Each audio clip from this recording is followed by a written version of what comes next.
I was sitting on a bench in a city park in tears and just couldn't calm down. The last thing I expected was that betrayal from my closest ones. What would I do now? I just found out that my mom was dating my boyfriend. That day I was seen off class as usual, with giggles. "That nerd's late again!" someone shouted to my back.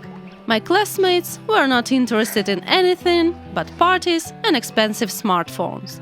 As about me, my biggest dream was to become an astrophysicist. Every evening I came to the observatory for my scientific research. It was my best chance to enter a university, as we did not have money for it. But that time we could not even afford my extra classes. I walked down the schoolyard, horrified by the thought that soon I'd no longer be able to do what I loved most. Suddenly, someone called me out. I turned around and saw a guy I'd never met before. Must be a newcomer. "Is that a portable telescope?" he asked. Yeah, it is, but I'm in a hurry," I mumbled. What a weird guy. We met again the very next day. It turned out the newcomer was called Kai, and he was 1 year older than me. He asked so much about astronomy and telescopes, but I just didn't know what to say. Before that, everyone was only making fun of me. Honestly, that made me shudder. Was he kind of maniac or what? But Kai said he was interested in astronomy only because it was his father's old-time interest.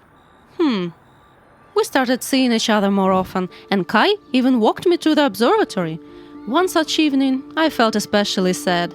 My mom and I hadn't managed to collect money in time to continue my studies, and the class that evening was the last one. I could barely hold tears back. Kai was telling something, but it was hard for me to listen to him. "Hey, what's wrong?" He addressed me all of a sudden. "Today I wanted to tell you something." I became curious. "Will you be my girlfriend?" Kai smiled timidly. I froze. I just could not believe I'd ever have a boyfriend. Everyone was only mocking me and calling me nerdy. But I said yes right away. But then I was lost in thought. Maybe this would disturb my research, which was not going well already. After the class, I returned home frustrated. But the very moment I'd opened the door, my mom rushed to me happily. She said she'd found the required sum of money and I could continue my research. I was on cloud 9, but wait, where did all the money come from? My mom just smiled mysteriously in response. Oh, how strange. But it was all revealed in a couple of days. Mom started to go out in the evenings, coming back home in high spirits. My questions, she just dodged them. So she'd got a wealthy admirer. At first it embarrassed me, but soon I was just happy for my mom. She was raising me alone and now she finally could relax.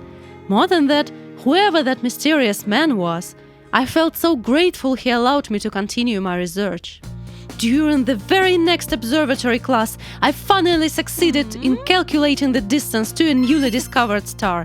I was so eager to share this with Kai, so I immediately called him and asked him out.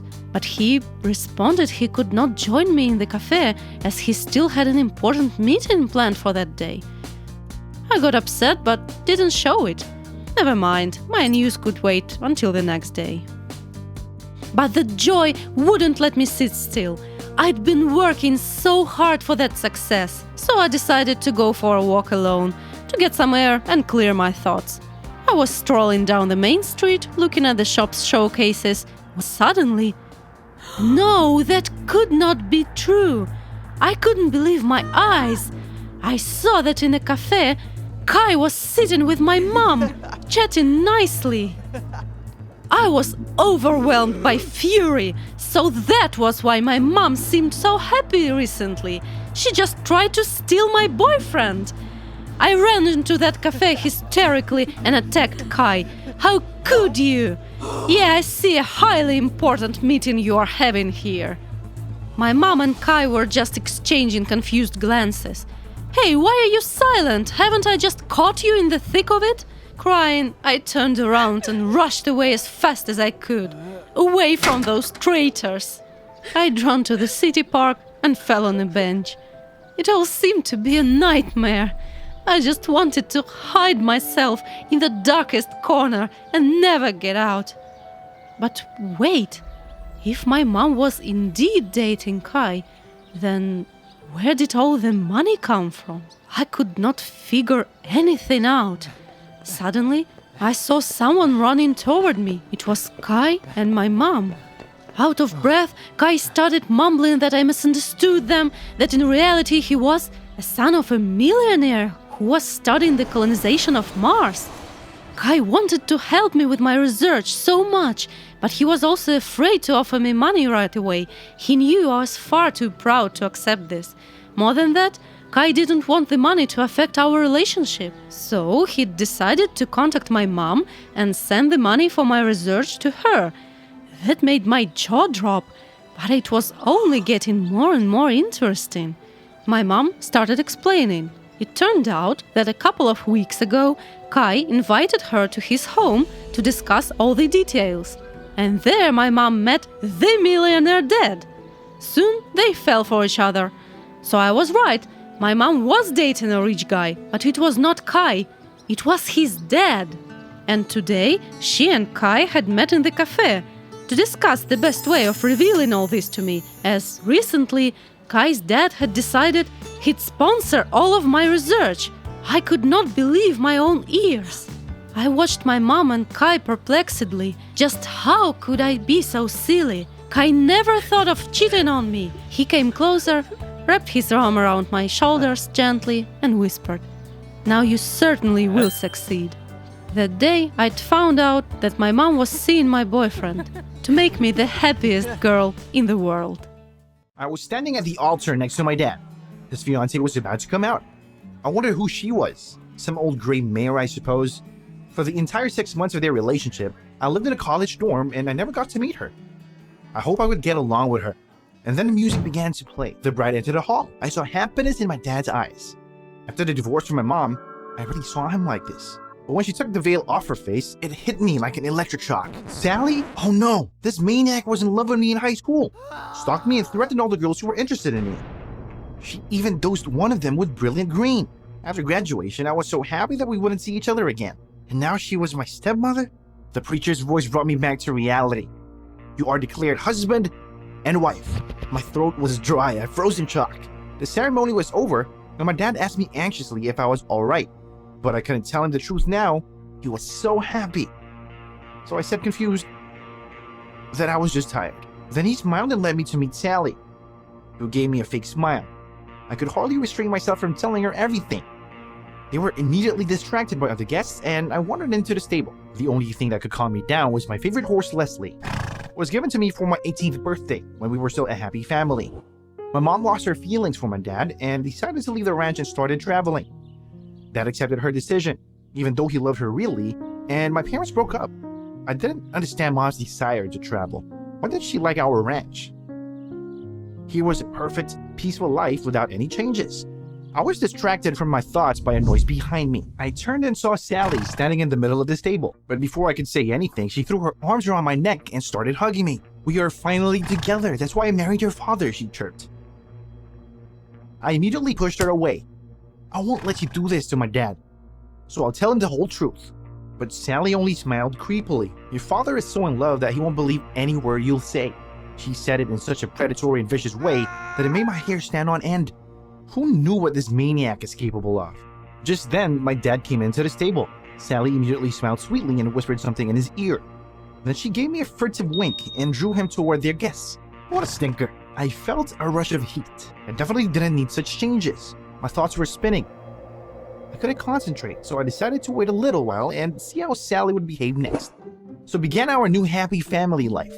Sally behaved like a perfect wife and hostess. She cooked breakfast, cooked with her husband. Whenever Dad was distracted, she would bother me with kisses. She used to write me love notes and texts like she did at school. I was angry, but I didn't know what to do. My dad clearly loved her, but I still hadn't come up with a plan yet. I continued to endure and think, until one night I woke up to her crawling under the covers. Barely able to contain myself, I pushed Sally out of the room and locked the door for the first time. I could see her smirk. This incident finally pissed me. Alright, that's it. I couldn't stand Sally's antics anymore. I needed a plan right now. The next day, I learned that my dad needed to deliver one of the stallions to the new owners. This was a chance to get away from Maniac Sally and think calmly about how to get her out of the ranch and out of our lives. I told Dad I'd drive the stallion myself, but Sally said she'd never been to that part of the country and she wanted to come with me. I was in a panic, not her. I immediately blurted out, "You just got married. Better go to a romantic dinner." Sally's face immediately twisted, and my dad said that I was right.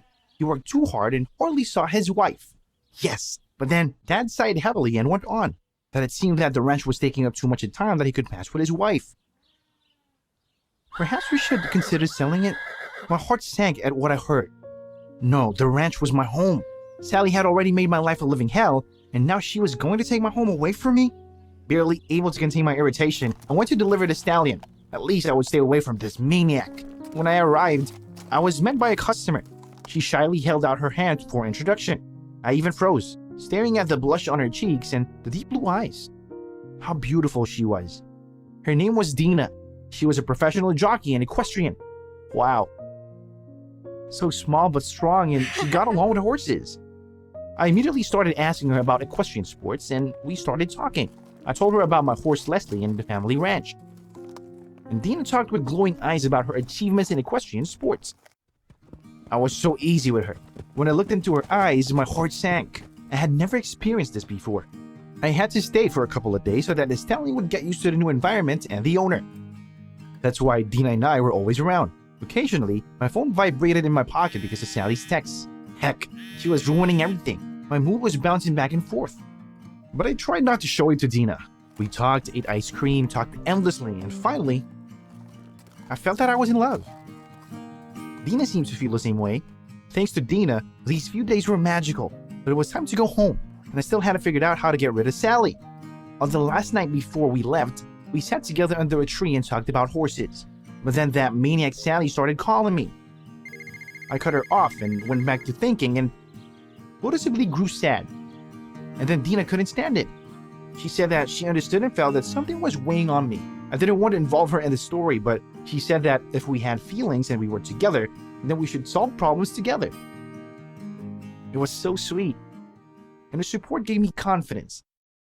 I gathered my thoughts and told her everything. Dina thought for a moment and then suddenly blurted out, "I have an idea." She would pretend to be my fiancé. Then Sally would realize that she couldn't do anything else, would not be able to hold any longer, and would show my dad her ugly essence.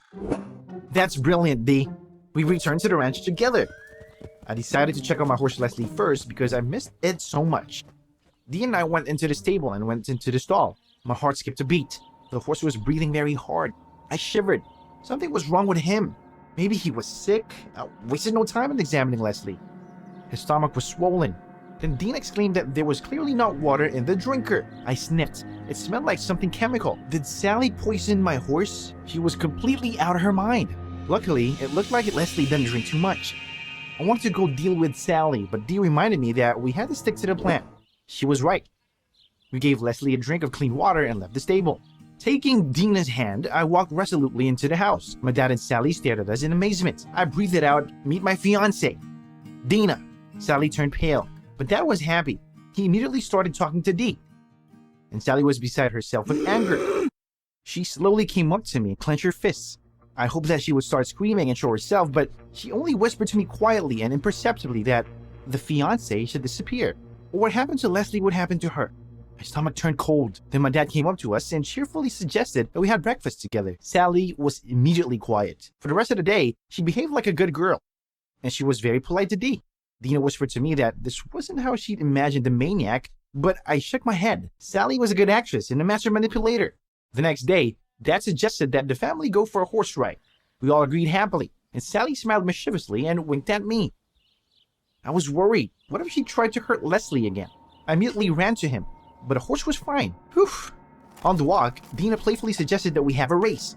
She picked up the speed, rose in her stirrups, and then my heart stopped. At full speed, Dee fell off the horse. I ran to her. My hands were shaking with fear. God, let it be all right. Dad immediately rushed to examine her. I walked away in shock and stood beside Dina's horse. It was my fault for dragging Dee into this. And then my eyes fell on the stirrup. It was cut. I turned around and saw Sally's malicious smile. Then I exploded and shouted that she had nearly killed Dina. Sally immediately burst into tears. Dad shouted something harsh and rude at me. I led sobbing Sally home. I was furious, but then Dee got up and came over to me. I threw my arms around her. "How are you?" Dee smiled. She had a couple of bruises, but Sally crossed the line. "We need to act urgently." Suddenly, Dee asked if Sally had any secrets. Secrets? That's right. Dad gave her a private office. She often sat there and locked herself in with a key that she wore around her neck. But she was not a writer or an artist. She didn't have any job at all. Then what was she doing there then? This was a lead. We needed to check it out. Dee nodded. That's where we needed to start looking. We went home. Dad had already taken Sally to the bedroom and was clearly angry with me. He was about to say something when the phone rang. Dad jumped up and, saying that he had promised to help a neighbor, rushed out. Dee and I exchanged glances. This was our chance. First, we needed to get the key. I went straight to Sally. She gave me a confused look. And I innocently apologized for yelling at her and suggested a walk. But Sally snorted in disbelief. Heck, then I breathed it out. "Dina is a mistake. All I need is you." Sally was silent. Did she really not believe it? My skin crawled. But then she threw her arms around my neck, cheering. Together we went outside and walked to the barn. At that moment, I froze and reached out as if to kiss her. But instead of kissing her, I snatched the key off and immediately shoved Sally into the barn, bolted the door. "Gotcha!" Dee and I made a dash for the office, but as soon as we started searching, I heard a commotion outside. "Dad!" I went to the window and saw Dad let Sally out of the barn. She screamed that I had laid a hand on her. Heck, I told Dina to keep looking, and then I went downstairs. Just then my dad came into the house and yelled that I was completely out of my mind. I plucked up the courage to blurt out, "You're the one who's blind. You're the one who's blind. Sally's taking advantage of you." Dad was enraged by these words. He was just about to hit me when Dina appeared on the stairs and yelled at us to stop. She said she had proof. She fished a box out from behind her and took out Sally's pink diary. I read her notes aloud. How she'd been obsessed with me all those years since high school, how she'd stalked me, and how after high school she'd come up with a plan to cheat and marry my dad, so that she could poison him and be with me forever. Even I was shocked by what I heard. Of course, I myself said that Sally was a maniac.